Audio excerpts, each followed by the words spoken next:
রাশিয়ার ব্রিয়ানস্ক অঞ্চলে হঠাৎ করেই ধসে পড়ে একটি সড়ক সেতু। নিচে দিয়ে যাচ্ছিল একটি যাত্রীবাহী ট্রেন। মুহূর্তেই লাইনচ্যুত হয় লোকোমোটিভ ও বগিগুলো। ধ্বংসস্তূপের নিচে আটকা পড়ে বহু যাত্রী। কিন্তু এই দৃশ্যের ঠিক পরেই শুরু হয় এমন কিছু যা গোটা বিশ্বকে তাক লাগিয়ে দেয়। এই ঘটনার সাথে সাথেই শুরু হয় রাশিয়ার দ্রুততম রেসপন্স ইউনিটের অভিযান। মাত্র কয়েক ঘন্টার মধ্যে সেখানে পৌঁছে যায় এমিক্রমের 180 জন প্রশিক্ষিত কর্মী এবং 60টিরও বেশি আধুনিক সরঞ্জাম।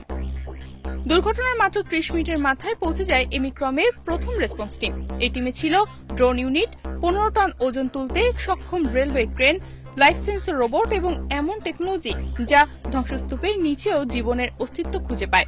180 জন প্রশিক্ষিত কর্মী ঠিক কোন কোন সেকেন্ডে কি করছে, কে কোথায় যাচ্ছে, তার সবকিছুই হয় সেন্ট্রাল কমান্ড থেকে রিয়েল টাইম মনিটরিং এ। যেমন একজন রোবোটিক ক্যামেরা অপারেটর খুঁজে বের করে ধ্বংসের নিচে আটকে থাকা এক শিশুকে, অপরদিকে একজন ইনফ্রারেড স্ক্যানার দেখিয়ে দেয় কোন বগিতে এখনো গরম দেহের অস্তিত্ব আছে।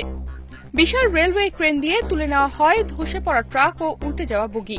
ড্রোন দিয়ে স্ক্যান করা হয় ঘটনাস্থল। জীবিতদের খোঁজে ব্যবহৃত হয় হিট সেন্সর। আহতদের দ্রুত সরিয়ে নেওয়া হয় আধুনিক অ্যাম্বুলেন্সে করে। গভর্নর নিজে তদারকি করেন সাইটে। রাশিয়া এখানে দেখিয়ে দিয়েছে ডিলে মানেই ডেথ। তাই প্রতিটি টুল, প্রতিটি মানুষ কাজ করে সেকেন্ড ধরে ধরে। প্রতি মুহূর্তে নেওয়া হয়েছে সিদ্ধান্ত, কে কোথায় যাবে, কে কাকে উদ্ধার করবে। রাশিয়ার ফেডারেল ইনভেস্টিগেশন কমিটি জানায় ব্রিজ ধস ছিল পরিকল্পিত নাশকতা। ইতিমধ্যে একটি ফৌজদারি মামলা রুজু হয়েছে।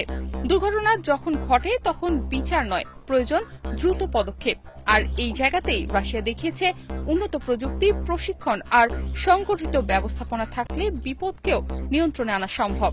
আমরা যখন প্রযুক্তি বলতে বুঝি ফোন, তারা বোঝে জীবন রক্ষা। এটাই রাশিয়ার এমিক্রন। দুর্যোগ আসে আর সমাধান চলে আসে সঙ্গে সঙ্গে। তনিমা রহমান, বাংলাদেশ প্রতিদিন।